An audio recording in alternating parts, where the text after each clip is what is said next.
be better soon, you'll see, if you'll break some bread with me.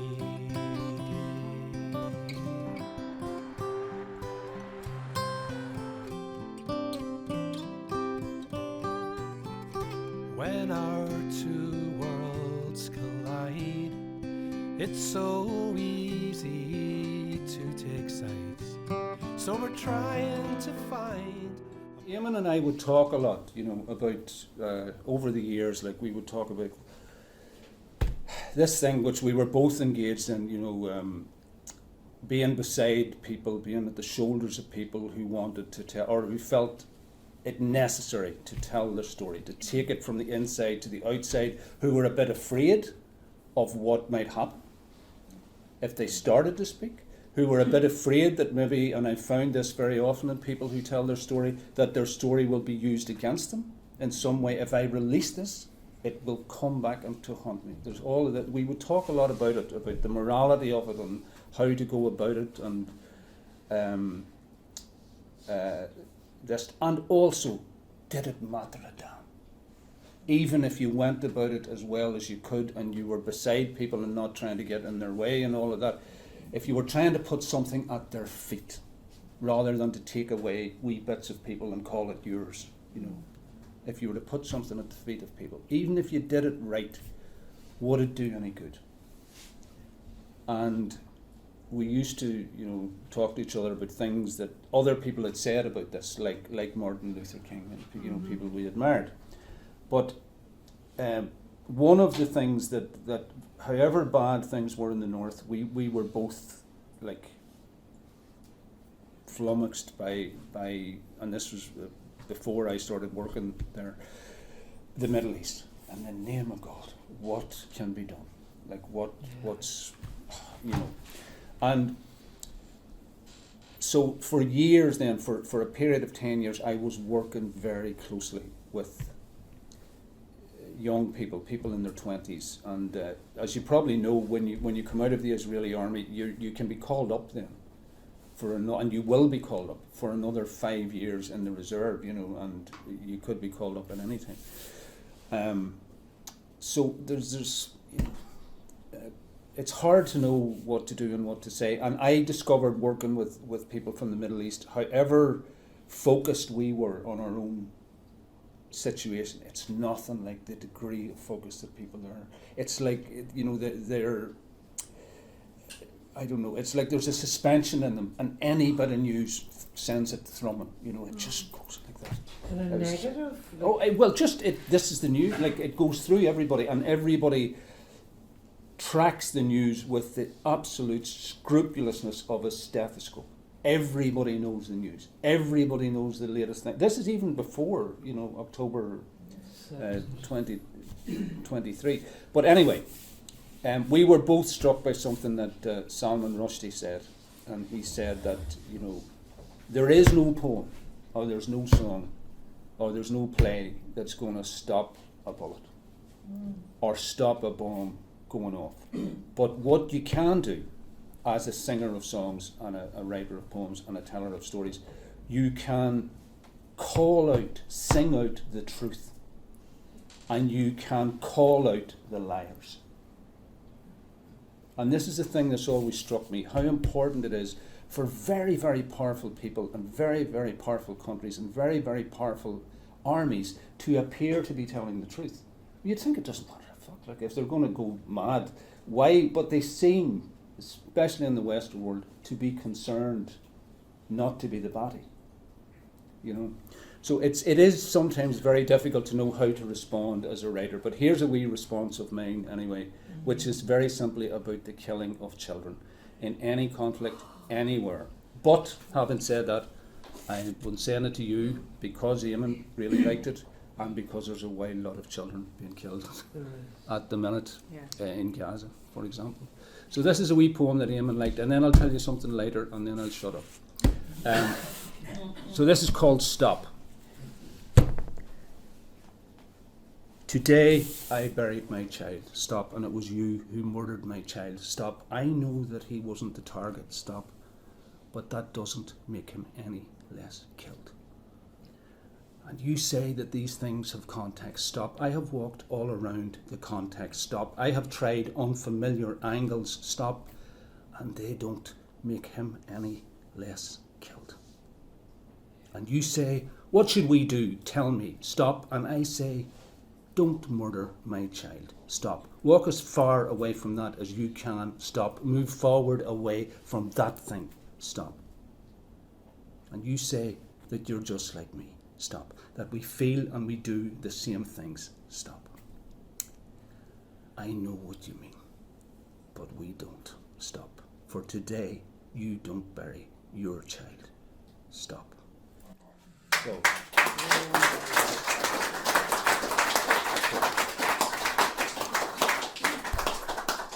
Aye. Just, Damien, it's very difficult in the climate we're in now to call out the liars, to put forward the truths, because, I don't know, something has changed in our world. Nobody wants to hear the truth. People are being silenced. You know, this political correctness just being one of them. And look, what I can't believe, Damien, here we are sitting here tonight, and some months ago, for the first time, I heard that people were being deported from America to concentration camps in El Salvador. The world didn't speak up. We haven't. You know, oh yes, there are, as you, but how do we call out the liars?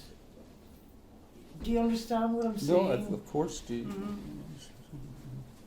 Look, it's so, look, I actually feel a sense of guilt every day that I can eat good food, sleep in a warm bed, you know, knowing that it's not everyone that has that, you know.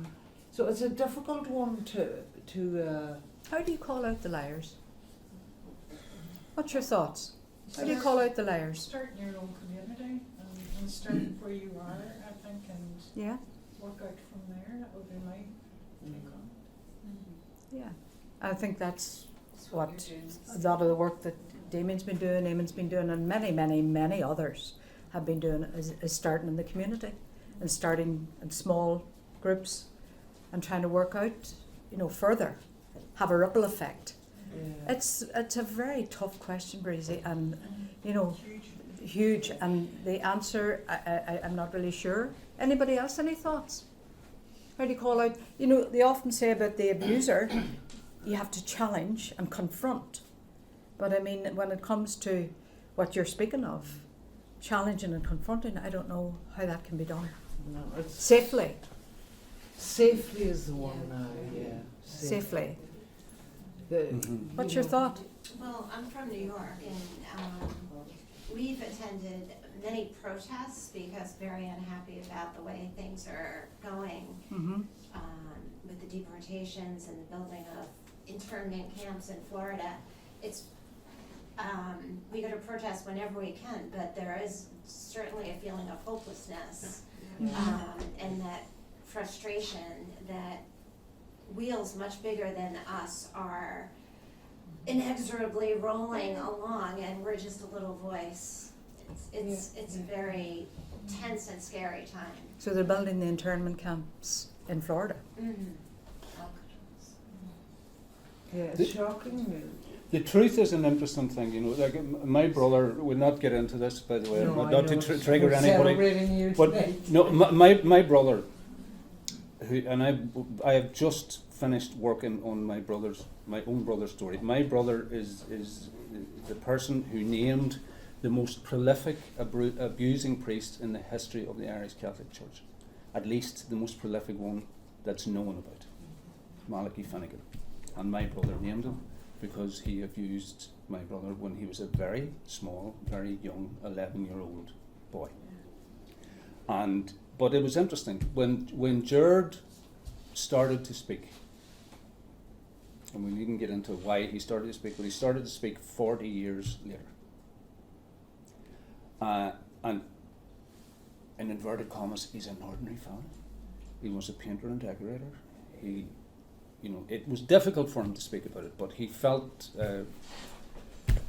that he felt pressurized into speaking, and he was going to speak. When he decided to tell the truth, to tell his truth, to find the language, which was difficult for him, he told me, I don't have the words for this, I don't have the words, but he found trails to the starting point of putting words to this, what had happened to him. The response was amazing. They offered him, the lawyers of the diocese offered him a phenomenal amount of money. And he was disgusted. To shut up, or? Well, this was the point. They said, there's only one thing. You'll have to sign what they call a non-disclosure thing. And he genuinely didn't understand it. He said, hold on. It's 40 years it's taken me to speak, and you're offering me all these notes, but you're saying I'm not allowed to speak. And he said no, it's really interesting to watch it from the circumference, which they interpreted as it's not enough. So they offered him more money. He said, you're not hearing me, you're not listening to me. You can offer me all the money in the world. So it's I have great sympathy for people who find it difficult to tell the truth, because there are forces arranged against you telling the truth. Exactly. But you need a bit of thranness, to use an Ulster Scots word, like my brother has. No, I'm just going to move towards the truth. It's not easy. And he had more guts than me, but he just kept going, and it didn't matter how much they offered him. He kept going, and he did it, And it's kind of heroic to watch that in your own brother, But anyway, well, I changed the note a little bit, or is it two? But because Eamon, by the way, as Greta has said many times, when you're in a room, you would always know that Eamon Baker was in the room, because you would hear, ho, ho, ho, ho, ho. He had the most insistent laugh, and it was very attractive, And if you were ever reading something that had a line, the way normally you don't think anybody's going to laugh, and you would get a friend like Anne Tracy and say, Anne, about 3 minutes into this, I look at you, that's the funny bit. You go, Eamon would light the torch. People, he was brilliant, and he and I used to laugh a lot, and he enjoyed inappropriate laughter, I have to say as well, which is the best sort. It's the best sort. But here's a wee piece which is a different. Well, it's absolutely on the theme, because we're talking about embracing difference, and of course the massive difference, which nobody is. I'll have to name it, which is in the room, is the difference between men and women. Now, that was a difference I very much wanted to embrace when I was a young fella, but I did. Somebody trying to save me from myself here. Have you not figured it out quite yet? Well, Greta is helping me here at the minute, but seriously, as you know, many of you would know, in the north of Ireland, it wasn't just Catholics and Protestants. I went to a single-sex preschool, Catholic, a single-sex primary, Catholic, a youth club, Catholic, boys, single-sex Catholic, boys, grammar school. And then, literally, society said to us, it's all right, you're 18 now, away to work, away to university, those ones there are Protestants, those ones there are women, off you go. And it's 18, you're 18 now, and it's okay. And as I said to my own children when they were young, whose mother was a Protestant, I said, anything I have learned about Protestants, I have learned at their expense. Because I didn't know.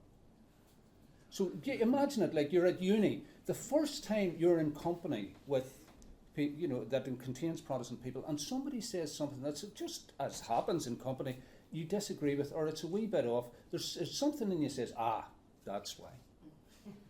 That's why we were kept apart. because this awfulness of it, they're not like us. I remember people saying to me, they're not like us, Damien, which is awful stuff. Sharon and I were laughing with each other. Sharon grew up thinking Catholics have their babies, you know. Oh, no, Sorry. Well, No, but we were talking about exactly the same thing. Sharon, and I actually am a bit ashamed to say this, but this is true. I grew up with the worst one. I grew up thinking, and wasn't the only Catholic person, that we, meaning Catholics, were a bit warmer. A bit warmer, Yeah. a wee bit more communitarian, a wee bit more, which is Bullshit. bollocks. Sorry. Bollocks, bullshit, whichever you want. But it is, but something or other, something being transmitted. They're not like us, Damien. They're not Yeah. like us. My daughter is now, and my daughter, who is one of the best people I've met in my life, is working for the Integrated Education Fund now. Has come back from Paris to do that, and we're in good hands. But anyway, so I'll read this wee thing, and then I'll just listen for the rest of the evening. I was going to be a priest at one stage. So I was going off, now as a young fella I was going away on these retreats for fellas who were thinking that direction, and then it became very clear that no, I was going on weekend retreats and then week retreats and summer retreats for fellas in their teens, but I was mad about women, but I didn't know what to do. So this in a way is about being mad about women and not knowing what to do. And it's a wee chapter in this is my selected writings, and this is called Oh Now How Long. Oh Now How Long. It's not very long. Are you getting that? Sorry, are you getting that? Yeah. In my teens, I hadn't much of a clue about sex. And the clues that I had were misleading or just plain wrong. I knew that I much preferred the company of girls, even though I was briefly in a band with my mates, Pagan the Wild Men of South Down Rock. And I really enjoyed that. But I longed for the company of girls rather than fellas, but being in a single-sex school had no real idea how to access it. And for a period that didn't seem to matter, as I was going to be a priest. I went on retreats for young fellas thinking in that direction, but it soon became clear to me and to the vocations director that I hadn't whatever it took. In fact, I hadn't it in spades. And if I'm honest, I kept the idea that I might be a priest alive beyond its time because of my father. It lowered the threat level for me, my dad was a violent man, perhaps one of God's anointed in its chrysalis. He told me one time that he would scrub floors to send me to Maynooth, and it was good while it lasted. That thing about preferring the company of women has lasted to this day, but as I said back then, I hadn't a clue how to speak to women. Or more accurately, I hadn't a clue how to cross the distances, the seemingly vast distances between me and them, to get into talking range. And I was looking for clues. I used to listen to the bigger boys in our school smoking hut in the hope that a clue or two might fall to the floor from their lips, but they never did, and it was worse than that. One day, one of the bigger boys said to me, "Well, Gorman, I saw you talking to Magella after Mass on Sunday," and indeed, I had been talking to Magella after Mass on Sunday. I had been giving her a message for her da about a fish order from my da. I smiled a manly acknowledgement that yes, I had been talking to an actual girl. "And," said the big lad, "did you get anything?" Now, the truth is, I did not know what there was to be got, which was unfortunate. As the smoking room grew silent, hands clasping reeking cigarettes were stilled, and all eyes were on me. "Hey, Corman, what did you get?" I mean, what was one supposed to get outside 11:30 in Our Lady of the Assumption? But I had to say something, and I said, or whimpered after an age, just the usual. The place erupted in joyous hacking coughs. A year or two later, though, outside the Wilmer Bar, heads swirling with Galliano and notions and uncertainties, I found myself up against a wall with a considerably older woman. Now, Kissing I knew about. I had practiced this on my own. But not what happened next. She put a warm hand down my trousers, but warm and all as it was, I was out of my depth. Oh no, I said. How long?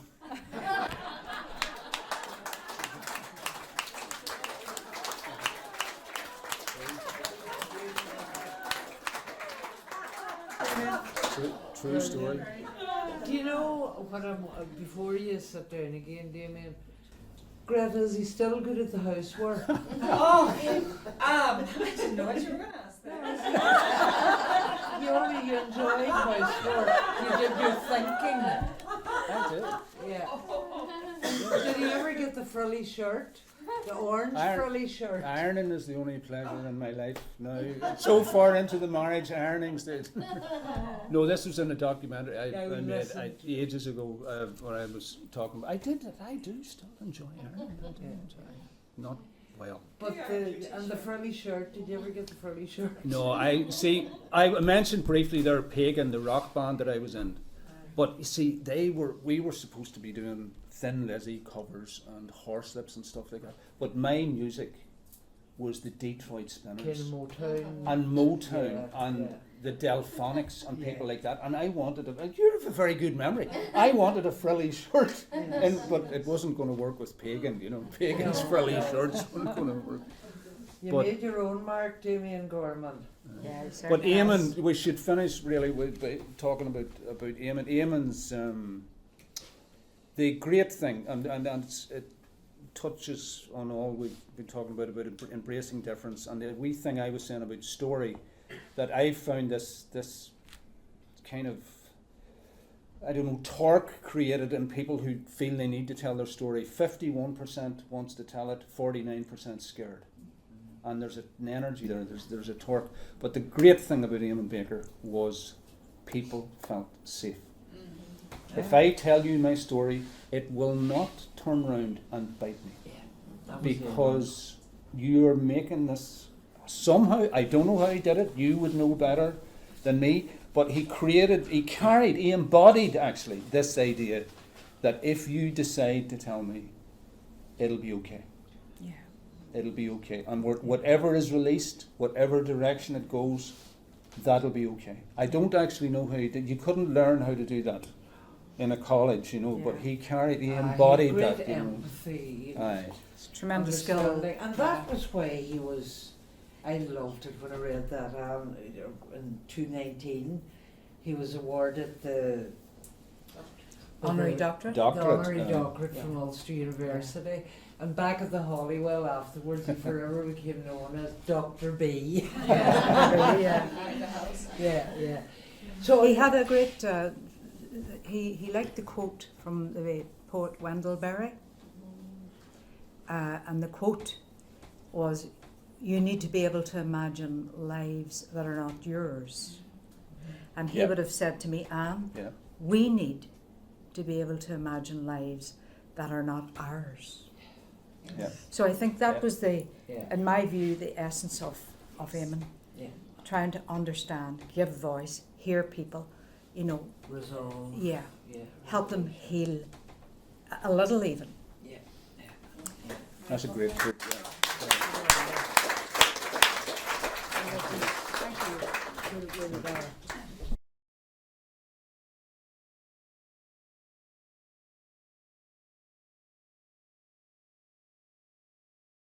I'm very proud of something with Sharon. When we first started communicating with each other, it was on the machine first, That's a computer. It could be a fiddle as well, or a banjo. But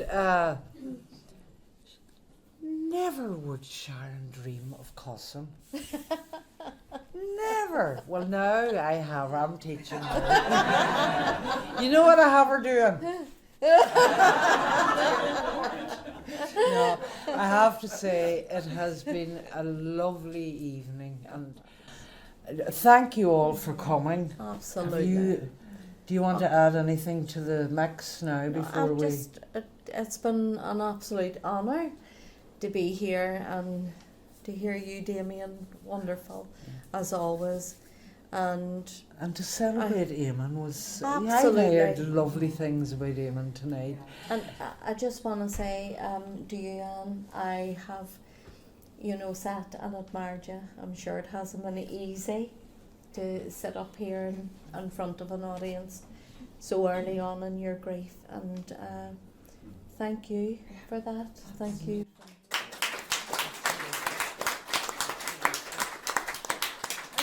You know what?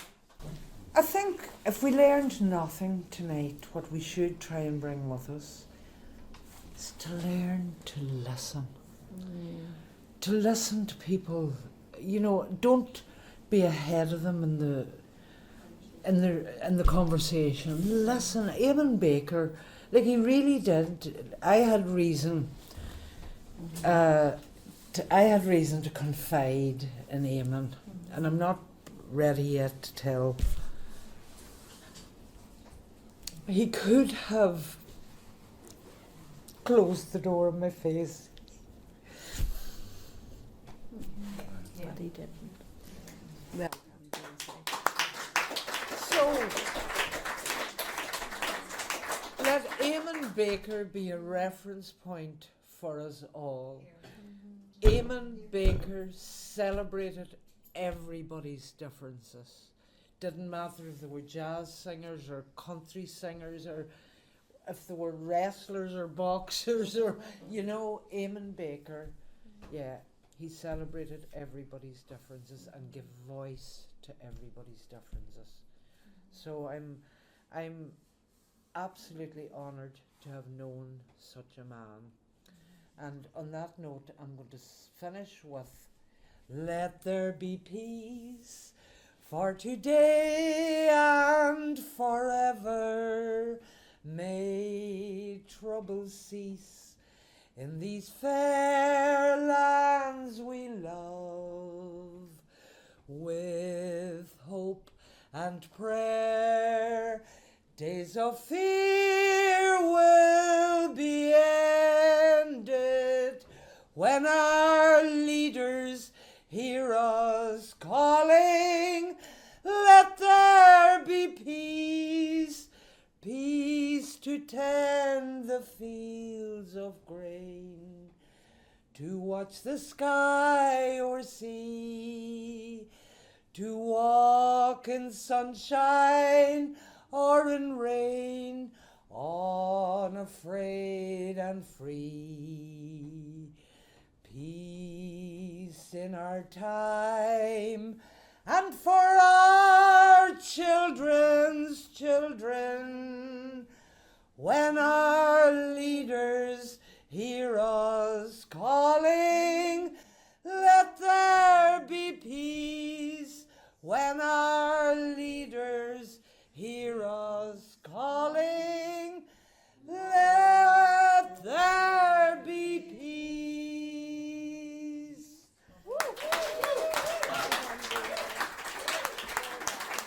Go forth, share your smiles, share your kind words, for remember, a kind word never broke a tooth. There you are. Thank you, Sarah. Will you break some bread with me? Won't you join our company? Our lives will be better soon, you'll see, if you break some bread.